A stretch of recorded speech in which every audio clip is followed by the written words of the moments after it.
They said Cedar Run was just another quiet town. But what if silence hides a story of courage, redemption, and faith? What if a man who had lost everything found his purpose again in the heart of a forest? And what if the miracle did not come from heaven above, but from the loyalty of a dog who refused to give up? This is the story of Jake Miller, a weary soul, and his faithful German shepherd, Max. Together they faced danger, fought for justice, and reminded an entire town that hope can return even after the darkest storms. So sit back, take a deep breath, and let your heart travel with them through the forests of Cedar Run. May this story bring warmth, faith, and a little light into your day. Before we begin, tell me, where are you watching from? Drop your country in the comments below and subscribe.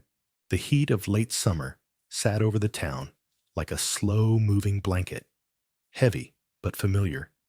The air smelled of dry grass, warm asphalt, and sawdust that drifted out of the lumber yard and settled on cars, porches, and tired window screens. By 7 in the morning, the sun was already bright, the sky already pale, and the cicadas had begun their steady drone that made the whole town feel like it was quietly vibrating. Jake Miller moved through that heat the way a man moves through water he has known his whole life. He was 44, broad in the shoulders, with the worn strength of someone who had lifted and carried more than he had spoken about. His hair, once dark brown, now showed gray at the temples and along the short, rough stubble on his jaw. His skin was the kind that held sun, a deep working tan over old scars, some thin and shallow, some thicker and pale. His face looked serious, even when he felt nothing in particular, because the muscles around his mouth seemed to default to restraint. His eyes were light blue, the washed-out blue of early winter sky, and they carried a tired patience that made strangers keep a kind distance. People in town sometimes said that Jake did not smile much. That was true, but not the full truth. He did smile. He just did it mostly when no one else was around. He worked at Fortner Lumber, a low-roofed yard that sat past the train tracks and just before the old grain silos. The pay was nothing special. He stacked boards, cut planks to measure, loaded orders for contractors who earned more than he ever would. The job was loud in a physical way. Saws whining, forklifts beeping, hard wood slamming against hardwood. But the work itself felt simple to him. Wood listened. Wood did not lie. Wood either fit or it did not. After the years he had spent overseas in desert heat and concrete dust and air that tasted of metal and tension, simple felt like mercy. The other men at the yard knew him as Steady Jake, Reliable Jake, the one who did not complain and did not call in sick and did not start trouble in the break area. They were not cruel and he was not cold, but there was a quiet line between them. Most of them were men who had grown up in this town, or in one just like it, with cousins and old friends and a high school team to talk about. Jake was different. He was the man who had been somewhere else, seen something else, and brought it back in his bones. He could be polite. He could be helpful. He could also drift into silence so absolute that the others would stop talking around him, like his stillness took the sound out of the air. There were reasons for that silence. When Jake had been 26, he was sent to the Middle East. Years went by. Dust, heat, walls of cement, long nights where the air itself felt angry. He learned to sleep when he could, to eat when he could, to listen for what did not belong. He learned which tone of far-off metal meant danger, and which meant nothing. He learned how fast a normal day could die and how fast a man could die with it. He watched men he respected bleed out on ground that meant nothing to them. He watched plans fall apart. He watched leadership make choices that left his hands red and his stomach tight with a kind of anger that never fully cooled. When he finally came home, the way he moved through the world had changed for good. His body came back. His head did not come back the same way. Now he lived alone above a hardware store on Maple Street, in a room that barely held a twin bed, a table, a chair, and a dented metal fan that clicked when it turned. The rent was cheap because the stairs were warped and the plumbing had to be coaxed more than used. The wallpaper had peeled in long strips before he moved in, and no one had bothered to fix it. That was fine. He did not need much. He owned no big television. He did not go out drinking. Payday went to rent, gas, cheap groceries, and dog food. Any leftover money stayed folded in an envelope in the drawer. He never called it savings. He did not believe in future promises enough to give it a respectful name. Max was the only reason the place felt like anything more than a box. Max was a German shepherd, 7 years old, long-legged and strong across the shoulders, with a black saddle of fur down his back and warm tan along his legs and muzzle. His left ear had a small tear near the tip, healed but sharp-edged, a mark of something rough in his past. His eyes were deep amber, alert but soft when he looked at Jake. Even when Max lay still, his body had a coiled readiness, a control that did not come from fear, but from training. He walked like a working dog walks, balanced, focused, always aware of space. Under the fur, you could feel muscle and old tension. Max had belonged to someone before, not a careless someone. Someone who had put time into him. Someone who had needed him. Then somewhere along the way, that need ended.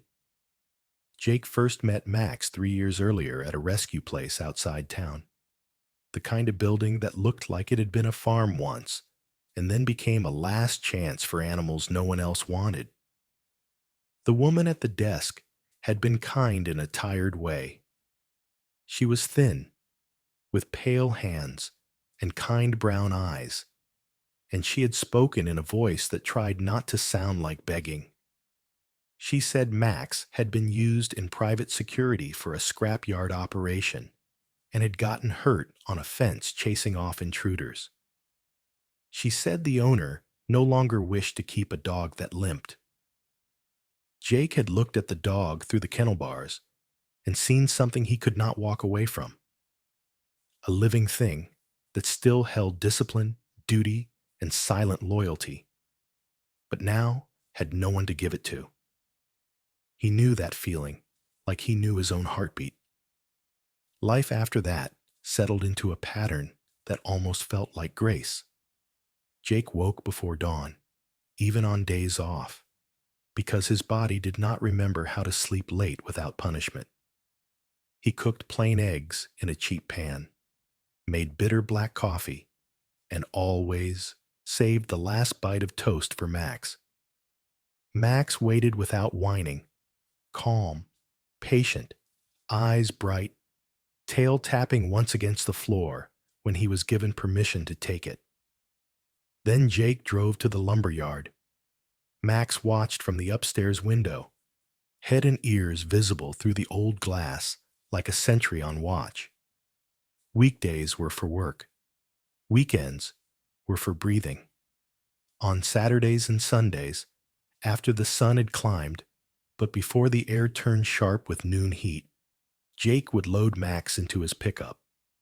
The truck was old, white once, but now sun-faded and scratched along the doors, with a seat repaired in places by black tape. It ran a little rough on cold mornings, but it ran. He would drive out past the last houses, past the fields, until the dirt road narrowed and the trees grew taller and thicker, and the sign appeared. Cedar Run Forest, county managed. Stay on marked trails. Cedar Run was the only place where Jake felt his chest loosen without having to force it. The forest in summer felt alive in a way that asked nothing from him. The smell of pine sap and leaf mold, the layered sounds of insects and birds, the thin ribbon of creek water talking over stone. Max loved it there. In Cedar Run, Max was not a discarded tool. He was a partner. He trotted ahead with ears forward, then circled back to check Jake, then trotted out again, reading the woods with the easy confidence of an animal that still trusted his own senses. Sometimes he would stop and stand still, body pointed, nose lifted, and Jake would pause beside him, following his gaze and letting the world slow down. In those walks, Jake talked more than he talked any other time of the week. He did not speak like a man giving orders. He spoke like a man emptying a weight so it would not crush his ribs. He talked about the ache in his left knee that never fully went away after a blast threw him against a wall outside Kandahar. He talked about Sergeant Ruiz, who used to hum under his breath to stay calm and never made it past 30. He talked about how work was honest, but thin, and how some nights the noise in his head felt louder than any saw in the yard. Max listened. Max always listened. The dog would tilt his head sometimes, as if absorbing the tone more than the words. Just that look, steady and loyal, kept Jake from sinking all the way down. People in town sometimes said, "You are lucky to have that dog." Jake never said this out loud, but in his mind, the answer was different. He did not feel lucky to have Max. He felt lucky that Max had decided he was still worth guarding. By the time Sunday evening came, and the light in Cedar Run turned soft and long and gold through the branches, Jake would sit on a flat rock near the shallow bend of the creek. Max would lie beside him, with his chin on Jake's boot, breathing slow, content. In those moments, Jake could almost believe that life, even his life, still had room for calm. He could almost believe that a man like him, a man who carried the weight of things he could not explain to people who had never seen them, was allowed to sit in peace and feel the air move through the trees and let his shoulders unclench. That was the quiet life of Jake and Max. Work that paid enough to keep the lights on. A rented room with peeling walls. A truck that still ran. A forest that still listened. Two survivors leaning on each other so they would not fall. Weekend after weekend, Jake kept walking those trails in Cedar Run. He was not chasing adventure. He was chasing the right to breathe without feeling guilty for breathing. He did not yet know that very soon those same trees would ask him for more than silence. For now, all he wanted was one more quiet Sunday with Max at his side and no one else depending on him. The morning heat settled over Cedar Run like a weight, heavy but shimmering with thin ribbons of light that slipped between the pine branches. The forest smelled of sap and soil and something sweet, the kind of scent that came before noon rain. Insects buzzed low, the sound steady and hypnotic, blending with the soft rhythm of boots on dirt. Jake Miller walked the narrow trail with the easy patience of someone who had learned not to hurry. His shirt was darkened with sweat along the back, and his cap was tilted low to keep the glare out of his eyes. The morning had started like most others. Coffee, a quiet drive, and then a walk with Max before the day turned cruelly hot. He liked the silence here, the sound of his own steps, the distant woodpecker knocking somewhere unseen. It made the noise in his head quiet, at least for a while.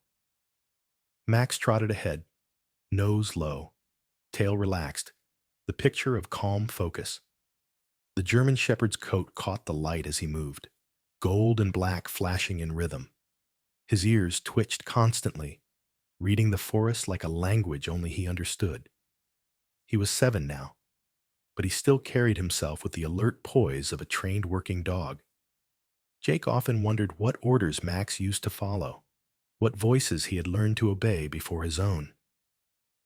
But he had stopped asking himself that.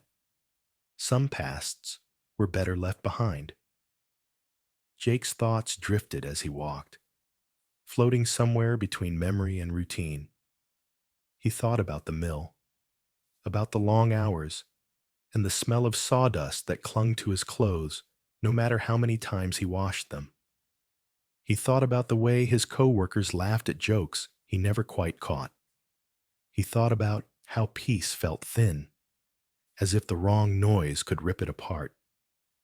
That was when Max stopped. It happened so suddenly that Jake nearly stepped into him. The dog's head snapped up, ears high, muscles stiff beneath the sleek fur. His tail froze mid-swing. Jake stopped too, breath caught halfway. The forest had gone still. Even the insects seemed to fade. He listened. At first, he heard nothing but the echo of his own heartbeat. Then it came. Faint. Fragile. A sound that barely existed, like someone breathing through cloth. A whimper, soft and human. Jake frowned. It was far enough away to be uncertain, but close enough to feel real. He scanned the trees. Nothing moved except the slow shimmer of heat above the ground. He glanced at Max. The dog's eyes were fixed in one direction, body tense and low, like a spring ready to release. Jake's first instinct was the same as it had been for years now. Stay out of it. People got into trouble all the time in these woods. Maybe it was an animal. Maybe a trick of wind. Maybe something he didn't want to see. But there was something in Max's stare that made his chest tighten. That same wordless certainty he had seen back in the desert when a patrol partner froze before a hidden threat. It was the look of an animal that knew something wasn't right. Jake's throat felt dry. He took a slow breath and wiped sweat from his brow. He whispered more to himself than to Max. Probably a deer caught in wire. The dog didn't move. His ears flicked once toward the north and then forward again. Jake sighed. All right, boy. Lead the way. The words were barely spoken before Max started forward. Not running, not hesitating, moving with that controlled confidence of a creature built for purpose. Jake followed, boots crunching through pine needles, hands brushing low branches as they pushed through. The air thickened as they left the trail, the smell of earth rising sharp and humid. He ducked beneath a leaning oak, stepping over a fallen log slick with moss. The sound came again, louder now.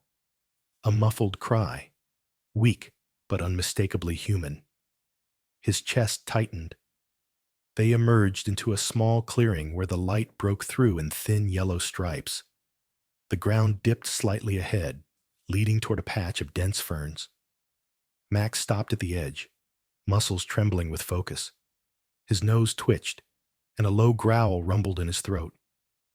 Jake crouched, pushing branches aside. The sound came again, shorter this time.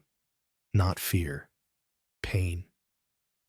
He felt the old part of himself wake up, the one that listened before thinking, the one that calculated before doubting. His eyes scanned the undergrowth. That was when he saw it. A sign nailed crookedly to a pine trunk a few yards ahead. Private property. No trespassing.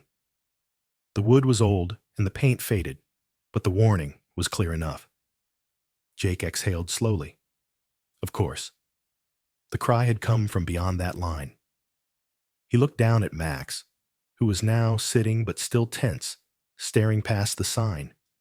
The leash hung loose in Jake's hand. He knew what every part of his life so far told him to do. Turn around.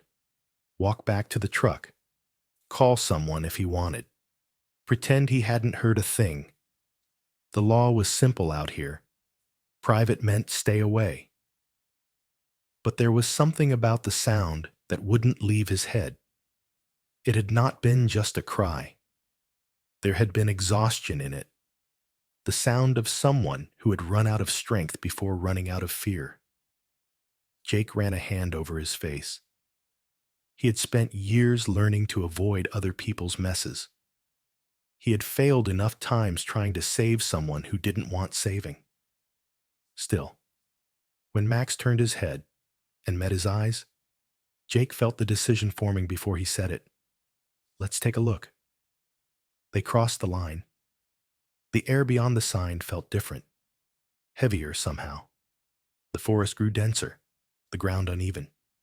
Branches snagged at Jake's sleeves, and insects buzzed close to his ears. He moved carefully, crouched low, every step measured. Max moved ahead, guided by instinct, stopping now and then to sniff the air. Jake could feel his pulse climbing, steady but alert. It had been years since he felt this specific kind of awareness. Every sound mattered. Every flicker of motion tugged at the corner of his vision. He hated that it also felt like coming home. They walked for several minutes, following no path. Then Max stopped again, body angled toward a cluster of thick brush. His ears flicked, tail rigid. He gave a soft bark, barely a sound, but enough to tell Jake that they were close. Jake knelt and pushed aside the branches. The smell hit first. Damp earth mixed with something metallic. His stomach turned. There was no body, no blood, but the smell carried the memory of both. Max whined softly, shifting his weight from paw to paw. Then came another sound, faint breathing, weak, shallow, hidden beneath the brush. Jake moved closer, heart hammering. He spoke low, his voice steady, controlled. Hey, easy now. He wasn't sure who he was talking to. Maybe the person, maybe himself. The reply was a sound more felt than heard, a half breath, half sob. Jake looked closer. Through the tangle of roots and leaves, he could just make out fabric, pale and torn, pressed against the ground. A hand, small and trembling, clutched at the dirt. Whoever it was, they were alive. Barely. He glanced at Max. The dog stood beside him, ears flat, waiting. Jake's mind began to race. The rules of trespassing no longer mattered. There was a person here, hurt, alone. He scanned the surroundings. No movement, no voices, no smoke. Just the forest, silent and watching. He reached into the brush and touched the person's wrist, feeling for a pulse. Weak, but there. Hang on, I've got you. The words came out rough but steady. He pulled back the leaves, revealing a face streaked with dirt and blood. A woman, middle-aged, with tangled gray hair and sunburned skin. Her clothes were torn, her lips cracked from dehydration. Her eyes opened just enough to catch light. There was fear in them, but also relief. Jake felt something shift inside him, something he thought had long been buried. That instinct to protect, to act, no matter what it cost. He looked back toward the trail he could no longer see, then forward into the shadows where the forest thickened again. Somewhere beyond this, he sensed, there was more to find. But for now, one truth was clear. He and Max were no longer alone in Cedar Run. The noon sun filtered weakly through the pine branches, turning the air a hazy gold. The forest smelled heavier now, of warm sap and damp bark, and the wind that moved through the leaves carried the tired sound of insects instead of birdsong. It was quiet, but not peaceful. The kind of silence that comes when something unseen is holding its breath. Jake Miller crouched low behind a fallen log, his eyes following Max as the German Shepherd sniffed the ground ahead. The dog's body was tense, tail still, every muscle focused. They had followed the faint trail from where the weak cry had come. It led them deeper, through uneven ground and old roots, until the trees opened just enough to reveal a small clearing. There, in the middle of the overgrown brush, stood a structure that did not belong to the forest. It was an old ranger cabin, small and half buried in vines. The wood was gray and splintered, the roof sagging in the center. One of the shutters hung crooked, and the porch steps had collapsed on one side. But from the short metal chimney above, a thin wisp of smoke curled into the still air. Jake's stomach tightened. Someone was inside. He moved closer, keeping low. Max followed beside him, silent, head turning at every sound. Around the porch, the dirt was marked with recent footprints. 2 sets, maybe 3. Heavy boots. Someone had walked there recently, more than once. Jake's fingers brushed the worn handle of the knife clipped to his belt. It was an old habit, not a threat, just the reflex of a man who had learned to survive by staying ready. Through a gap in the warped boards, he saw movement inside the cabin. A chair creaked, then a faint, strained voice broke the stillness. It was a woman's voice, cracked with exhaustion, but clear enough for him to make out a few words. "Leave me be, Travis. You know what your mother would have said." Jake froze. The reply came from a man, younger, sharper, his tone rough and quick. "Your mother never had to worry about money. You think this place feeds anyone. It's rotting like you. Sign the paper, and we'll both be done."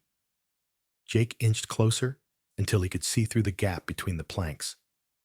Inside, the scene was clearer now. Near the far wall, tied to a folding chair, sat an elderly woman. Her hair was silver and unkempt, falling over her shoulders in tangled waves. Her skin was pale beneath the bruises blooming along her jaw. Her wrists were bound with coarse rope, and her blouse, once white, was streaked with dust and blood. Yet her back was straight, her chin lifted. Her eyes, faded blue and sharp as winter, fixed on the man pacing the floor in front of her. That man was tall and wiry, maybe mid-30s, with narrow shoulders and restless energy that came from too many bad nights and too many bad choices. His hair was blonde and uneven, like he had cut it himself. A patchy beard shadowed his jaw, and his eyes were pale, almost gray, but they carried a flicker of anger that looked more tired than fierce. His clothes were simple: jeans, a green flannel shirt rolled to the elbows, boots scuffed to the leather. There was a shotgun leaning against the wall near the window. Jake could see the tremor in the man's hands as he gestured toward a small stack of papers on the table beside him. Years of working with men under stress taught Jake the signs: the twitch in the jaw, the shallow breathing, the kind of tension that ends in mistakes. The old woman spoke again, her voice thin but steady. "You think signing that will bring you anything but shame. This land is all that's left of your grandfather's work. He built it for us, not for you to sell to some driller." The man called Travis ran a hand through his hair and turned away, pacing to the window. When he spoke again, his voice cracked. "You don't understand, Aunt Martha. I can't get work. I can't pay off what I owe. They said there's silver here, just under the ridge. I need this, and you're sitting on it like a saint guarding dirt." Martha Lee. Jake felt the name stick in his mind. He had heard that name before, maybe from a local at the mill or a notice posted near town hall. Something about a woman who owned the northern part of Cedar Run, an old family property that bordered the logging company's expansion zone It was said she had refused every offer to sell. People said she was stubborn, proud, too old to know the world had moved on. Looking at her now, Jake saw something else. Not pride, conviction. He leaned closer, his eyes narrowing at the sight of the rope digging into her wrists. Max gave a quiet whine, sensing his tension. Jake pressed a hand gently to the dog's neck, calming him. "Not yet," he whispered. Inside the cabin, Travis stopped pacing. He picked up the shotgun and rested it across his shoulder, his expression hard, but his hands unsteady. "You think I want to hurt you," he said, voice low and rough. "I just need you to stop being so damn stubborn." Martha's voice came soft, but unyielding. "Then you'll have to live with what you've done, because I'm not signing." For a moment, neither moved. The forest outside seemed to hold its breath. Jake felt his pulse thud once, hard against his ribs. The soldier in him recognized the moment before things went bad, the look in a man's eyes when his choices ran out. Travis turned sharply, the shotgun now hanging loosely at his side. He ran a hand down his face, muttering something Jake couldn't hear. Then he slammed his fist against the wall, the sound echoing through the cabin. Martha flinched, but did not look away. Jake knew he could not stay hidden much longer. Every instinct told him to wait, to plan. But he also knew that if the man lost control, the old woman would not survive. His body felt tight, muscles ready, his mind calculating distance, timing, angles, everything he used to think about when the air was thick with danger. He hated that it came so easily. He looked at Max. The dog was crouched low, eyes bright, tail stiff. They had been together long enough for Jake to read that look without words. Ready. Jake studied the cabin again, eyes tracing every possible way in. The front door was closed, but not locked. The window to the left was cracked, its frame softened by rot. A small gap near the back corner showed where the wood had pulled away from the foundation. He could get in, maybe without being heard. But first, he needed to be sure there was no one else inside. He waited, counting the rhythm of Travis's movements, back and forth. Step, turn, step. Then he heard another sound, a low, irregular thud, like footsteps from another room. Jake's breath caught. There was someone else. A second voice drifted from behind the doorway to the right. Male, older, rough from smoke and years. Maybe another family member, maybe an accomplice. The words were muffled, but the tone was sharp. Stop talking to her. We're wasting time. Make her sign or get her out of the way. Travis's reply came fast, angry. You think I haven't tried? She's all bones and pride. The older man stepped into view, and Jake's stomach turned. He was heavy-set, wearing a stained brown vest over a white undershirt. His beard was thick, gray-streaked, and untrimmed. His arms were covered in old tattoos, faded numbers, and names that had lost meaning. His face was flushed, his eyes small and cold. He moved with the sluggish confidence of someone used to intimidation. Jake had seen men like him in towns that had nothing left but anger. The older man crossed to the table, grabbed the papers, and slammed them down in front of Martha. His voice was loud enough now for Jake to hear every word. You sign this, and we all walk away clean. Otherwise, you won't be walking at all. Martha didn't even blink. Her lips pressed thin, her voice soft but cutting. You can't scare a woman who's already buried everyone she loves. The man laughed, a dry, humorless sound. He turned to Travis. She's your problem. Fix it. Then he stepped out the back door, the old boards creaking under his weight. Jake followed him with his eyes until the man disappeared around the corner. Inside, Travis stood still, breathing hard. He rubbed his temples, muttering to himself. He looked younger now, lost for a moment. Then his jaw tightened again. He raised the shotgun slightly, pointing it toward the floor, but close enough that the threat was clear. Jake's pulse quickened. He could feel Max shift beside him, ready to move. But this was not the time yet. He needed to wait for the right break, the right chance. He forced himself to stay still, though every part of him screamed to act. Through the boards, he could see Martha's face in profile, the faint tremor in her jaw, the blood at her temple. But her eyes were steady, focused on the man who had once been her nephew.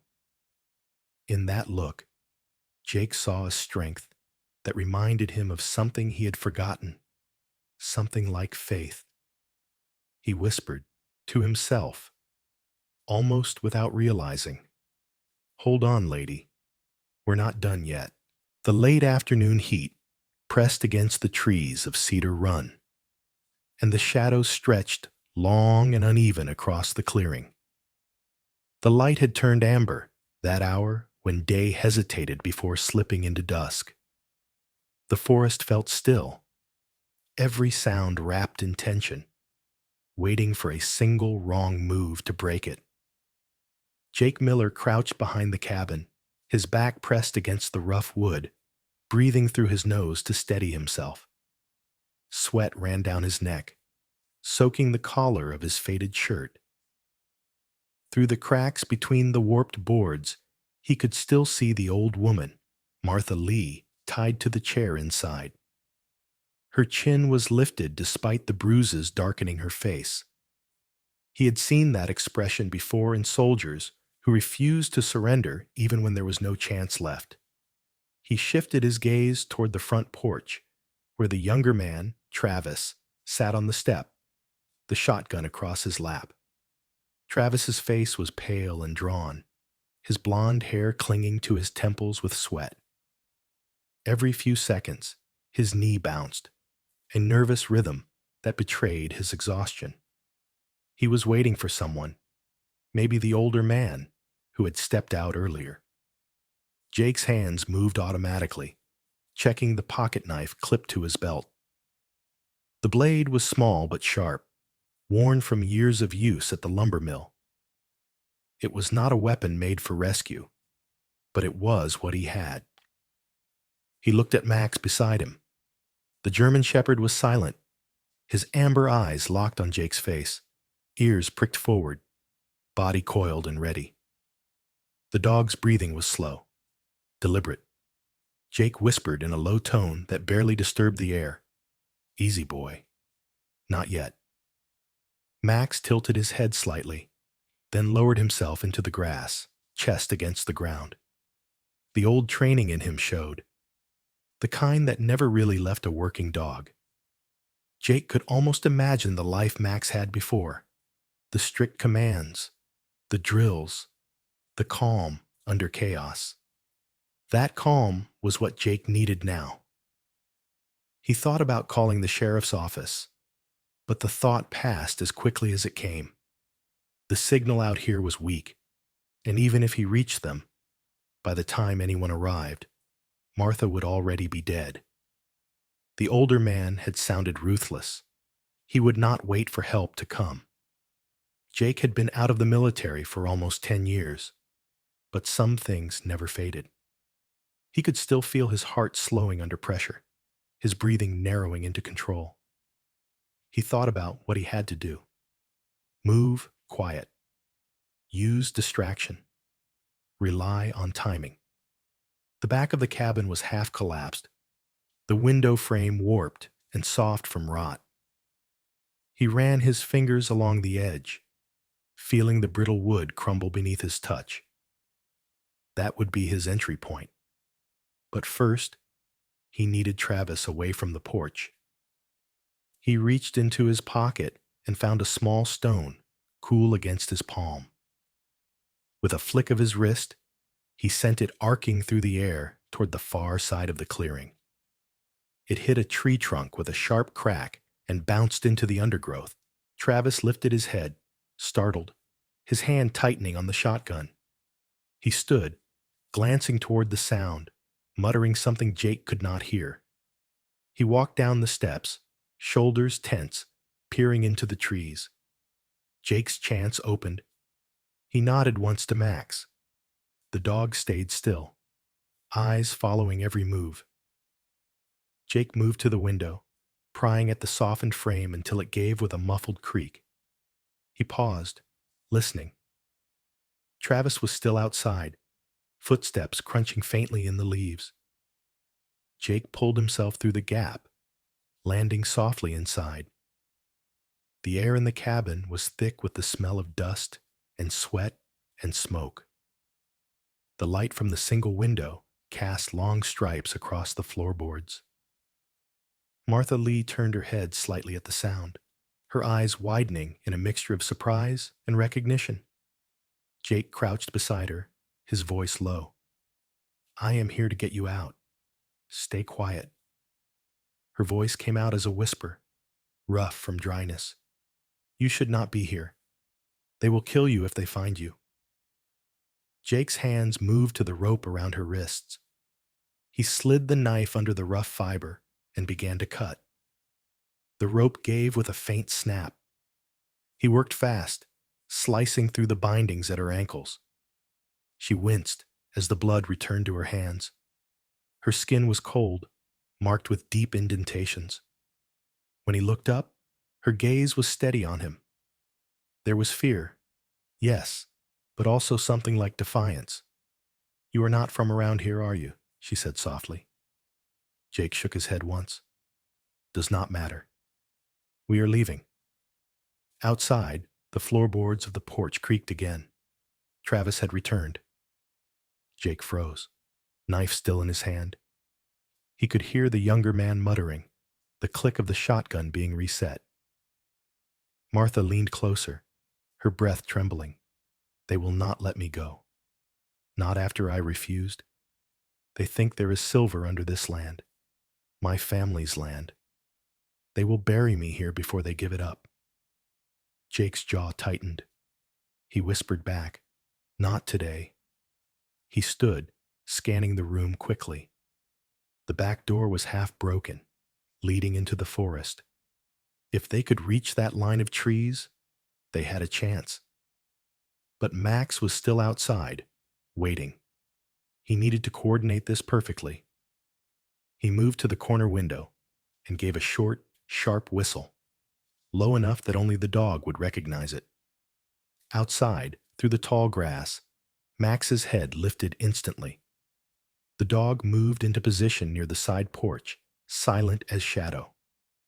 Travis entered through the front door. His voice carried, nervous, but angry. "I told you we are staying here until she signs. The old man will be back soon. Do not start anything stupid." Jake stepped to the side, out of sight behind the stove. Martha stayed still, her hands now free, but hidden in her lap. Travis moved closer to the table, setting the shotgun down for a moment as he poured himself water from a dented canteen. His hands shook slightly. He was talking to himself again. "I did not want it like this. I just needed her to listen." Jake moved. 2 silent steps forward. He reached the table, grabbed the shotgun, and pushed it aside before Travis could react. In one swift motion, he twisted the man's arm, forcing him down. Travis gasped, startled more than hurt. Jake's voice was cold, steady. "Stay down." Max appeared at the doorway, a blur of tan and black, growling low in his throat.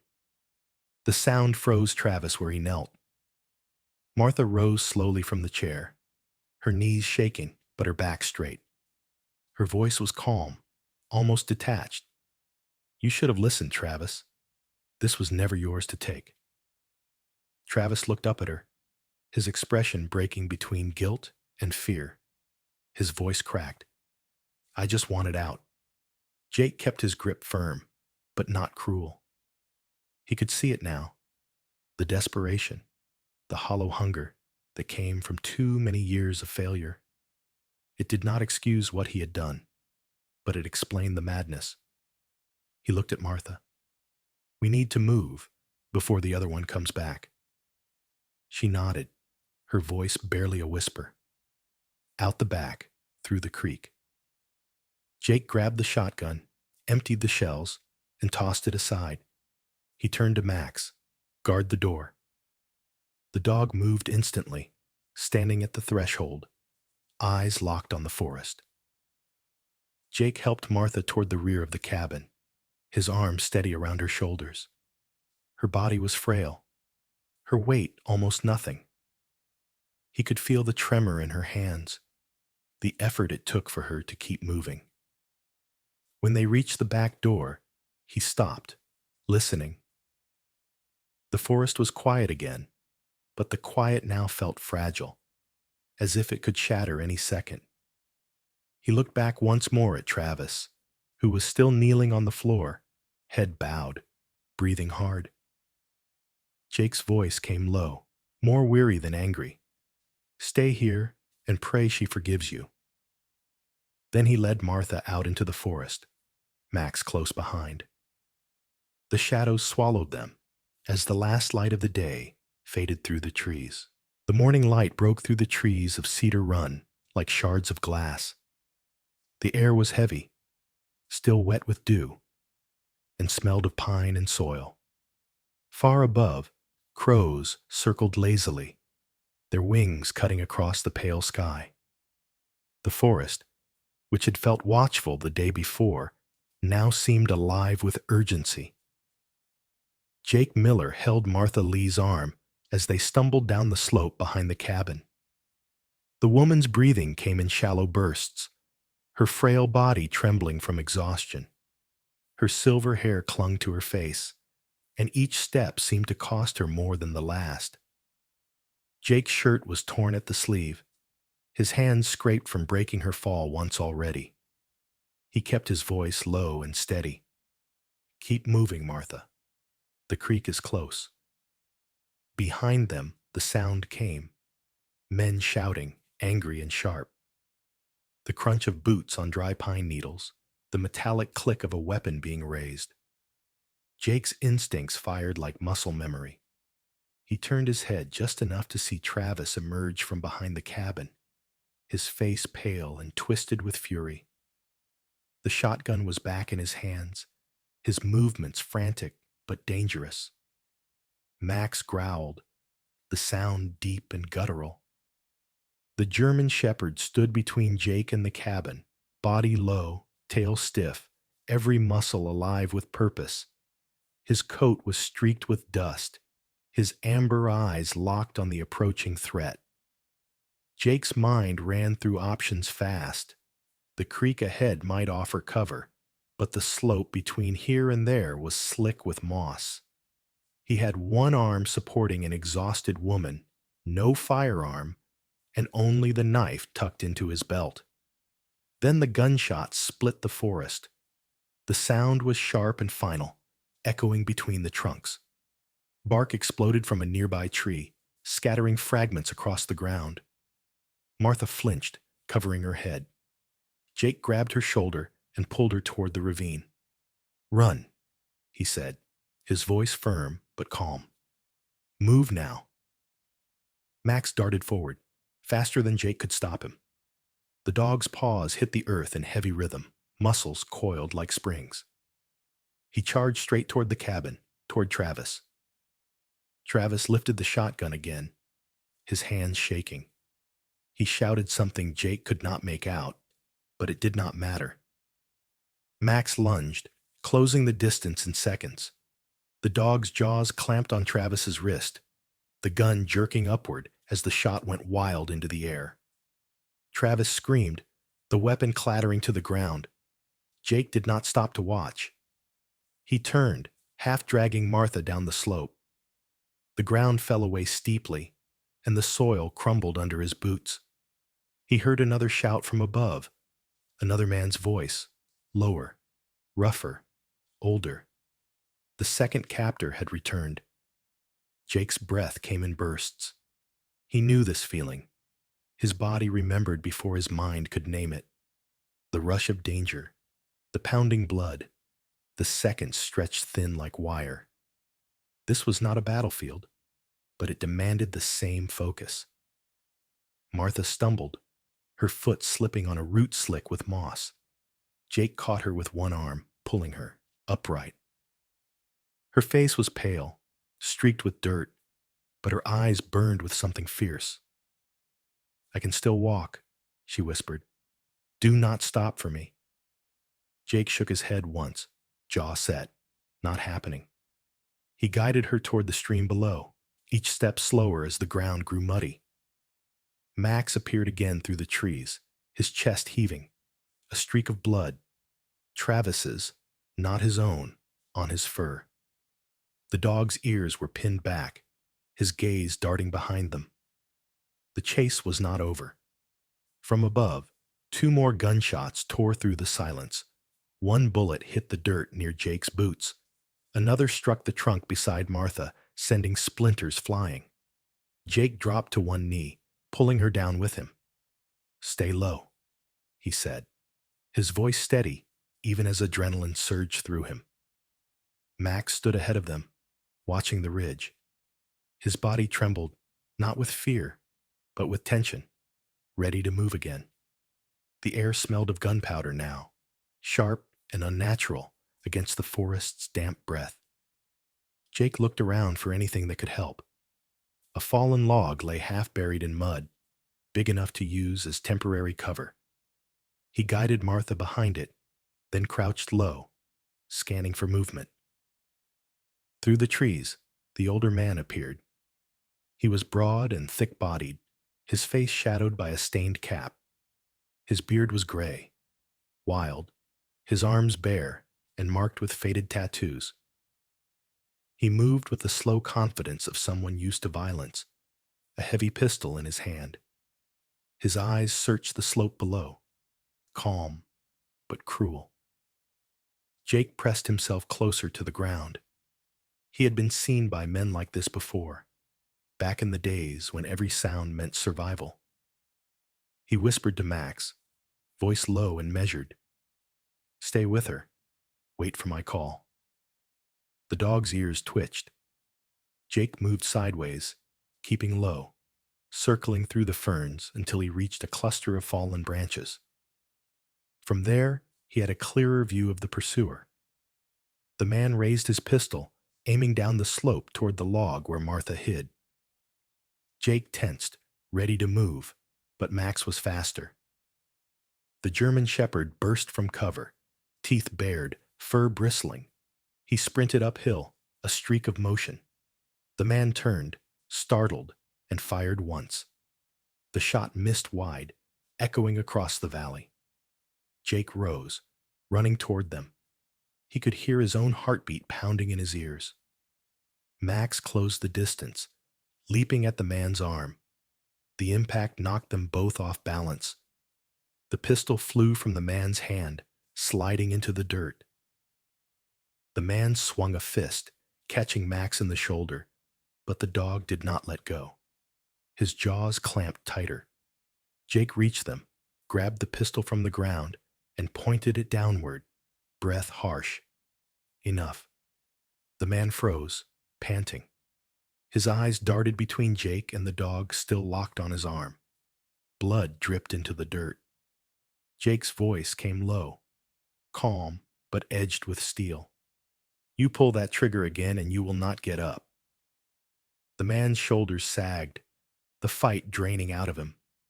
He spat blood into the mud. "You got no idea what you just stepped into." Jake ignored the words. He pulled the pistol's magazine, tossing it aside, then kicked the weapon down the hill. Max finally released his grip, stepping back but staying alert, his chest rising and falling with each breath. Martha called weakly from below, her voice trembling. "Jake." He turned, running back to her side. She was sitting by the creek now, her hands shaking, but she was alive. He crouched beside her, one hand on her shoulder, the other rubbing Max's neck. "You did good, buddy," he said softly. The dog pressed closer, his head against Jake's leg. Above them, the forest had gone quiet again, except for the wind. The sun had climbed higher, turning the mist to gold. Jake looked at Martha, at the blood on his hands, at the line of trees that still waited ahead. He felt the ache in his muscles, the throb of adrenaline fading.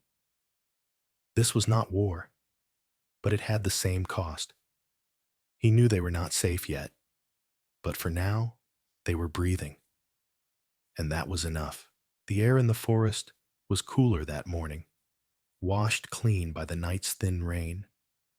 Mist drifted across the shallow creek, weaving through the reeds like smoke. The sky was pale silver, the light soft enough to turn the water into glass. Every sound seemed sharper now, from the rustle of branches to the slow gurgle of the stream as it wound between mossy stones. Jake Miller guided Martha Lee down the muddy bank, one arm firm around her shoulders. Her breathing was labored but steady. Her hair, streaked with silver, clung to her temples. The exhaustion on her face had deepened into quiet endurance, the kind Jake had seen on soldiers too tired to complain. Max walked ahead of them, stepping lightly through the wet grass, his coat damp but his eyes alert. The forest no longer felt like an escape.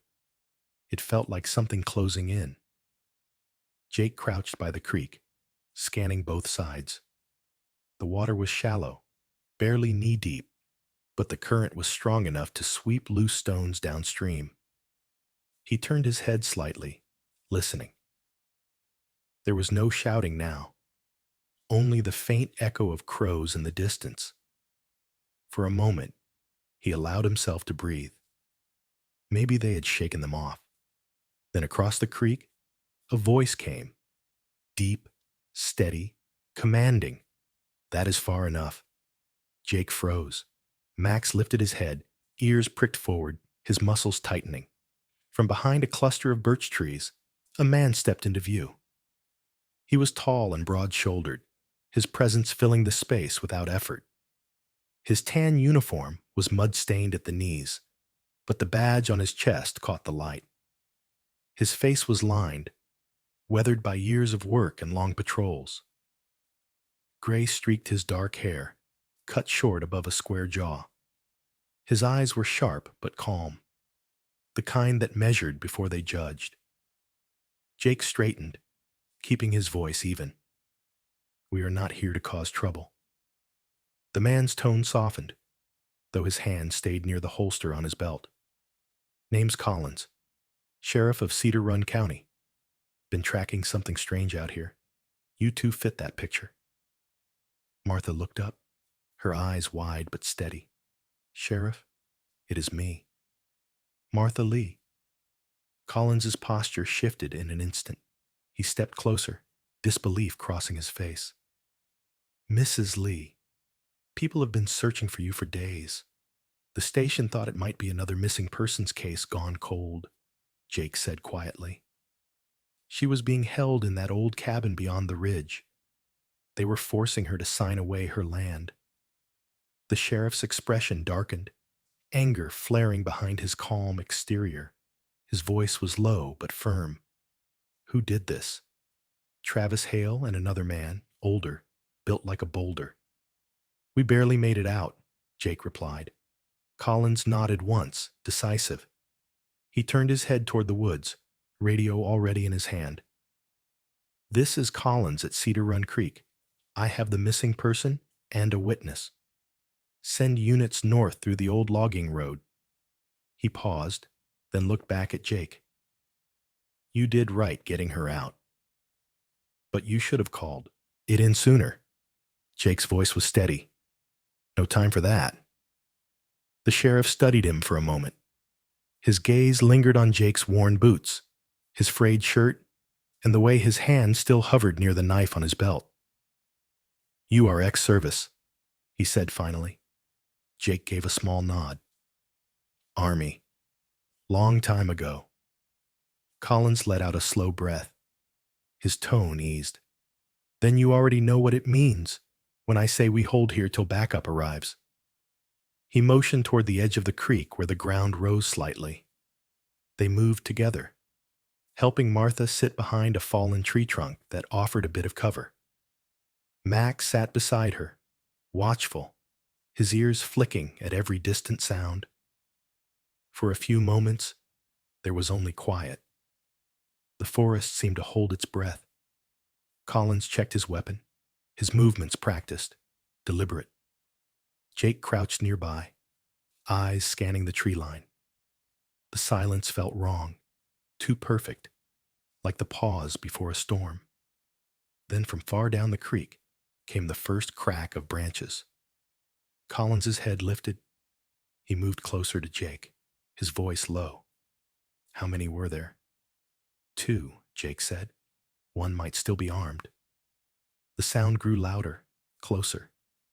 Footsteps crunching through wet leaves, a faint metallic rattle. Collins raised his hand, signaling for stillness. Martha gripped the edge of the trunk, her knuckles white. Max tensed, his body shifting low, a soft growl building in his throat. Out from the trees stepped Travis, his shirt torn, his eyes bloodshot with desperation. Behind him came the older man, his heavy frame cutting a dark figure against the mist. His arm was bandaged crudely where Max had bitten him, the fabric already stained red. He held a revolver in his other hand, waving it carelessly. Travis shouted across the creek, his voice hoarse. "Hand her over. You got no idea what you are walking into." Collins stood tall, his hand firm on his sidearm. "You are done, son. Put that weapon down." The older man barked a laugh, rough and cold. "You think one badge changes anything. Step aside, lawman. This land's worth more than you can count." Jake felt the old surge of battle calm rise in him again. He could see the man's hand tightening on the trigger, could almost hear the moment before the shot. His body moved on instinct, pulling Martha lower behind the log. Max growled louder, a low thunder rolling through the clearing. Collins's voice cut through the tension. "Last warning. Drop it." The man raised the revolver. The world seemed to narrow into that single motion. Max leapt. The German shepherd sprang across the water like a flash of gold and black, his body slicing through the mist. The man fired, the shot cracking through the valley, but it went wide. Max hit him full force, jaws locking on his wrist, twisting his arm until the gun fell. The man roared in pain, stumbling backward into the creek. Collins moved fast, crossing the water in 2 strides. He caught the man by the collar, twisted his arm behind his back, and slammed him against the ground. The revolver skidded away into the current. Travis hesitated, his courage breaking. Collins turned, his tone sharp and final. "On your knees. Hands where I can see them." Travis froze, then dropped the shotgun he had carried. His shoulders sagged as if the fight drained out of him.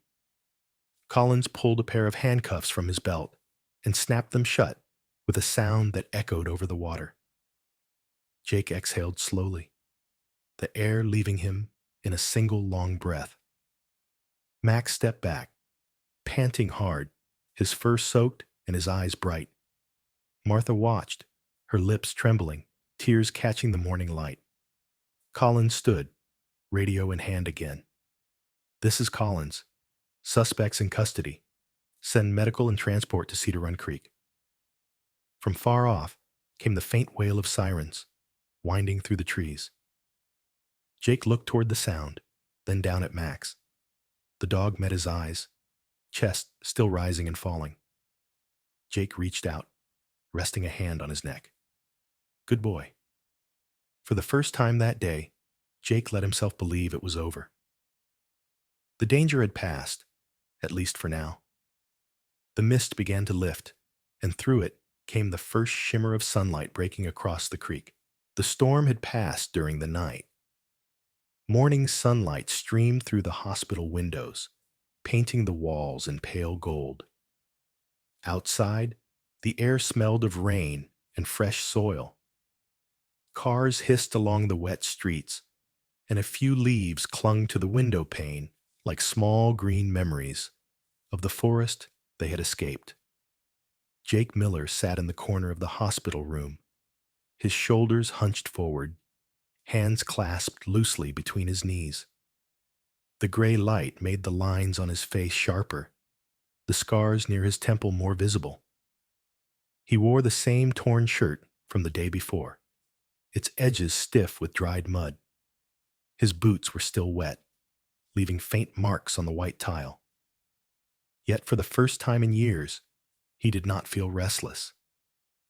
On the bed, Martha Lee lay propped against her pillow, a blanket tucked carefully around her. Her hair had been brushed, her face cleaned, though the bruises remained like faint shadows. There was a quiet dignity in the way she rested, eyes half closed, her breathing slow but strong. Beside her, Max lay curled at the foot of the bed, his fur brushed and bandaged in one small spot where the chase through the creek had cut him. His eyes flicked open each time someone entered the room, calm and alert, as if still guarding her. Sheriff Collins stood near the doorway, his tan uniform pressed and his badge glinting under the light. He spoke in a calm, measured tone to a nurse who had just finished checking Martha's vitals. Collins's presence seemed to fill the space with steadiness, his deep voice grounding the chaos of the previous day. He carried a worn notebook in one hand, filled with neat lines of handwriting and clipped reports. When the nurse left, Collins turned toward Jake. "You did more than you had to, son. Most men would have walked the other way." Jake shook his head slightly. "I just happened to be there." Collins studied him for a long moment. His eyes, sharp and assessing, softened. "I have seen enough men who just happened to be there," he said quietly. "They do not all walk through gunfire to get a stranger out alive." Martha smiled faintly, her voice thin but steady. "He is right, Sheriff. The Lord must have sent him, and that loyal dog." Jake looked away, uncomfortable under the weight of her gratitude. He had been called many things in his life, but never a hero.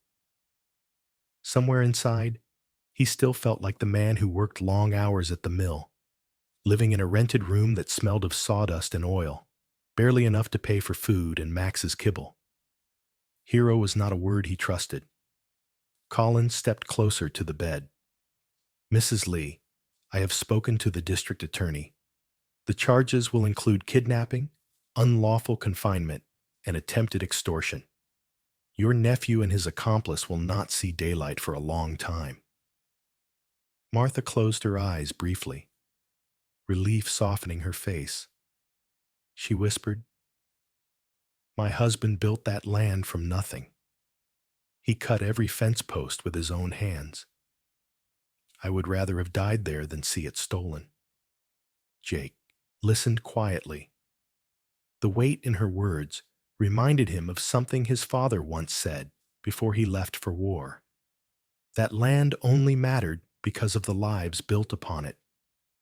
He had not thought of that in years. Collins looked at Jake again. "I have to ask for your statement. You will be part of this case, whether you want it or not." Jake nodded. He understood duty. He had lived by it once. While Collins wrote, the room fell into a calm rhythm. The soft scratch of his pen, the slow beeping of the heart monitor, and Max's steady breathing. The scent of antiseptic mixed with the faint smell of wet fur.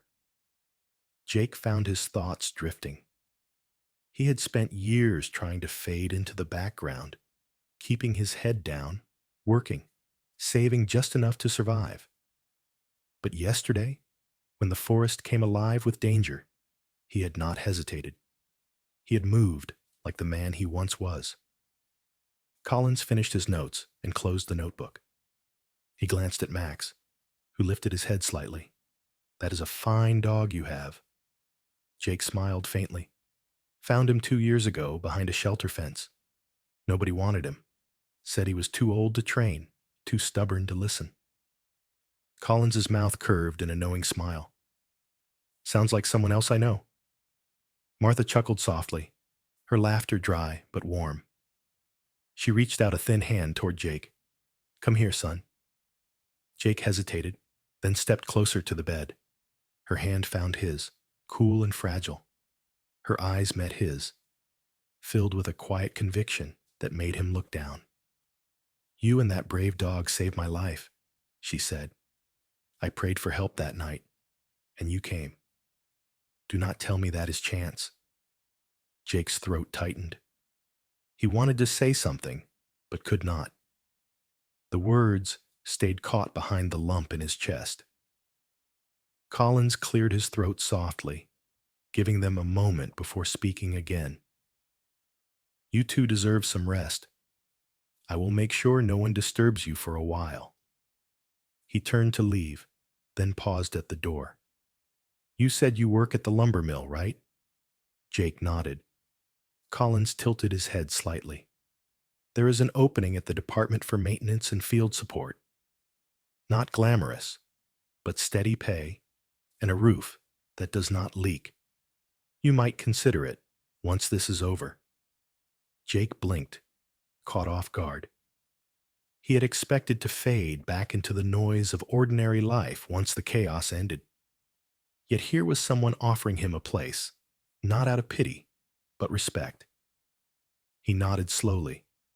"I will think about it." Collins gave a short nod, then left, his boots echoing down the hall. Silence filled the room again. Martha's breathing was slow, her hand still holding Jake's. Outside the window, sunlight warmed the wet glass, scattering reflections across the floor. Max shifted closer to the bed, his tail brushing softly against the sheets. Jake sat back down. His body ached, his hands still sore, but something inside him felt lighter. For years he had carried the quiet weight of survival without purpose. Now, sitting in that small hospital room beside the woman he had saved and the dog who had saved him more times than he could count, he realized he was no longer running from the world. He was part of it again. Max let out a slow sigh and closed his eyes, his head resting near Martha's feet as if standing guard. Jake looked at him, then at the old woman, then at the sunlight spilling across the floor. For the first time in a long while, the world felt still and right. And somewhere deep inside, Jake finally believed what Martha had said. Maybe, just maybe, they had been sent for a reason. The morning sun rose softly over Cedar Run, spreading a warm light across the rooftops and pine hills. The air smelled of wood smoke and dew, gentle after a week of storms. Birds sang above the sheriff's station, their songs mingling with the hum of trucks and the chatter of people starting their day. The small town seemed to breathe easier now, as if it too had survived something. Jake Miller stood outside the station, his hands resting in the pockets of his worn jacket. He looked more rested than he had in years, though the faint scars and sun lines around his eyes told the story of long nights and longer memories. Max sat beside him, tail flicking lazily across the dusty ground, his coat shining in the early light. The townspeople passing by stopped to greet them, their voices friendly, curious, grateful. Some offered a nod, others a smile. A few children pointed and whispered, calling Max the brave dog from the papers. It had been only a few days since everything changed. The case was over. Martha Lee's name was cleared, and her land was safe again. The newspapers called it justice served, though Jake thought of it more simply, as a wrong set right. The kidnappers had been taken into custody and faced a full list of charges. Sheriff Collins had handled the aftermath with quiet precision, making sure the truth was recorded clearly. Now the forest that once held fear had become a place of calm again. And for the first time in a long while, Jake could breathe without the weight of the past pressing against his chest. Collins stepped out of the station, adjusting the brim of his tan hat. His stride was steady, purposeful, but his expression held a warmth rare for a man who had seen too much. The sunlight caught the silver threads in his hair, and the lines at the corners of his eyes deepened when he smiled. "Morning, Miller." Jake nodded. "Morning, Sheriff." Collins came to stand beside him, crossing his arms as he looked toward the forest in the distance. "I got off the phone with the district office," he said. "The paperwork is settled. Martha keeps the land, and her nephew will be spending a long time behind bars. She wanted me to tell you she is back home, and the place looks the way it used to." Jake smiled faintly, his gaze following the horizon. "That is good news." Collins studied him for a moment, then continued. "I was thinking about what we talked about. This county could use someone like you. You know the woods. You can stay calm when things go bad, and Max here might just be the best partner a man could ask for. We are setting up a search and rescue support team. It is not an easy job, but it matters." Jake looked at him, uncertain. "I am not sure I belong in a badges world." Collins's tone softened. "It is not about badges. It is about people who show up when others would rather look away. You already proved you can do that." Max lifted his head, ears perking, as if he understood every word. Collins reached down and gave him a slow pat. "Have never seen a dog like this one. Brave, disciplined, and smart. The folks at the station started calling him the town's guardian already." Jake chuckled quietly. He seems to like the sound of that. For a moment they stood in silence, watching the morning unfold. The light filtered through the tall pines beyond the road, and somewhere a church bell rang, slow and steady. Collins turned slightly. "You do not have to decide now. But if you take the job, you will be doing what you were meant to do. We all need someone who knows how to keep others safe." Jake thought about the words long after Collins walked back inside. He looked down at Max, who stared back at him with patient eyes, the kind that saw without judging. For years, Jake had lived like a man drifting between places, never staying long enough to belong. But lately, something inside him had shifted. He had found meaning again in the quiet loyalty of a dog and the simple courage of doing what was right. That afternoon, he drove out to the hospital to visit Martha. The sky had cleared completely, the kind of bright blue that made every pine needle shimmer. The hospital garden smelled faintly of lilac and rain. Martha was sitting near the window, a shawl draped over her shoulders, her silver hair shining in the sunlight. She looked stronger now, her face no longer pale, and there was a calm wisdom in her eyes that reminded Jake of people who had learned to forgive without forgetting. She smiled when she saw him. "Jake, you came." He nodded. "Wanted to make sure you were all right."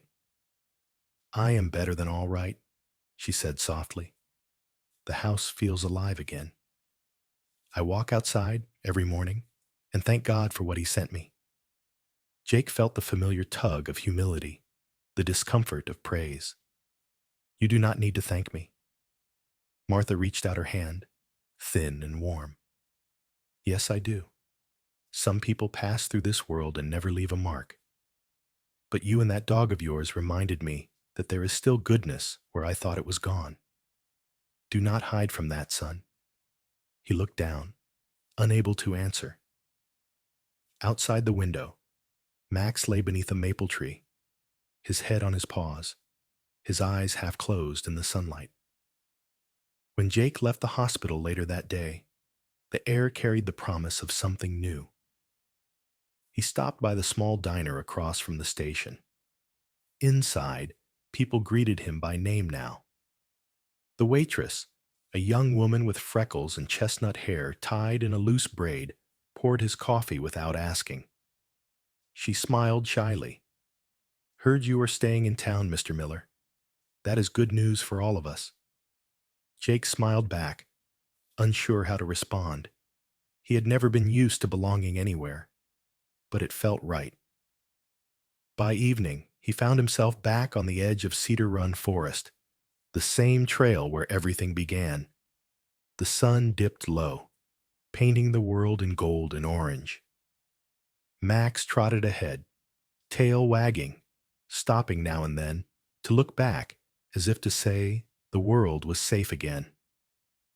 Jake watched the dog for a long moment, then crouched beside him, resting a hand on his back. We made it through, buddy. Maybe this is where we are supposed to be. The forest around them was quiet, peaceful, alive. The wind moved softly through the pines, carrying the scent of new beginnings. Jake straightened, looking toward the distant rooftops of the town, and for the first time since he could remember, he did not feel alone. Tomorrow, he would walk into the sheriff's office and take the job. Not because he wanted to be a hero, but because this was home now. Because after years of running, he had finally found somewhere he was needed. Max barked once, sharp and bright, before bounding ahead into the sunlight. Jake followed, his footsteps steady, his heart lighter than it had been in years. It was not just survival anymore. It was the start of living again. The summer light slowly faded over Cedar Run, turning the hills into soft shadows of gold and amber. Jake and Max stood by the edge of the forest, where the river shimmered like glass. The town behind them was quiet now, filled with the sound of life returning to its gentle rhythm. It had been only weeks since everything changed. Yet for Jake, it felt like an entire lifetime had passed. He looked toward the horizon and thought about the journey that brought him here, the war that had carved deep lines in his soul, the lonely years spent drifting, the quiet courage that rose when he could have turned away. What began as a single act of instinct had become something larger. In saving one life, he had found his own again. Max nudged his leg, his loyal eyes bright with understanding. Jake smiled, realizing that sometimes salvation does not come from miracles in the sky, but from the steady heartbeat beside you, from the people who remind you that you still matter. The town had changed too. People spoke of kindness more often now. They looked out for each other, slower to judge, quicker to lend a hand. Martha's land stood as it always had, strong and unyielding, a reminder that goodness is not easily taken. Sheriff Collins often said that every act of bravery, no matter how small, sends ripples far beyond what we can see. For Jake, the meaning of home was no longer a place, but a feeling. The laughter of neighbors, the soft bark of Max, the warmth of purpose. He had learned that no one is ever too lost to be found again, and that even the quietest life can carry light into the world. Maybe what happened in Cedar Run was not just chance. Maybe it was grace. Sometimes God sends help through the hands and hearts of ordinary people. Sometimes, a small act of courage can turn despair into hope. If this story touched your heart, take a moment to share it with someone who needs light today. Leave a comment, subscribe to the channel, and let kindness be your daily miracle. May God bless you and those you love with peace, faith, and the courage to believe that even the smallest good deed can change a life.